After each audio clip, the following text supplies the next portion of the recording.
My name is Tim Adams and I'm with Engineered Corrosion Solutions.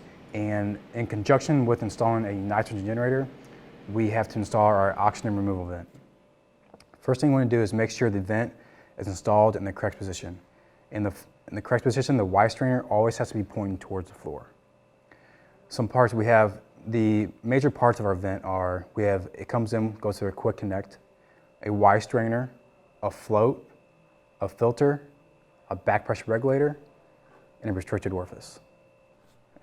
First thing we want to do is make sure the orifice is installed. If not, contact ECS immediately. Our air maintenance device setting is set at 30. Our turn-on pressure of our generator is at 25. We want to set this 3 pounds below our cut-in pressure of our generator. So in order to do that, we open the ball valve, allow gas to pressurize the system, and this gauge will read system pressure. To adjust this, we wanted to adjust this to 22 pounds. We're going to leave the ball valve closed, adjust this regulator until you'll see this needle drop, and wherever the needle stops is where it's set at.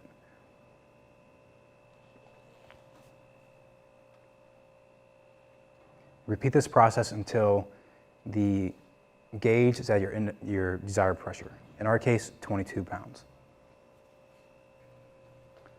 After that step is complete, you're ready to start the 14-day inerting process. To do that, to simply open the ball valve, and the process has begun. You will hear a hissing out of the end of the vent, and that has begun the 14-day inerting process. If you have any questions, you can contact us at 314-432-1377 or visit our website at ecscorrosion.com.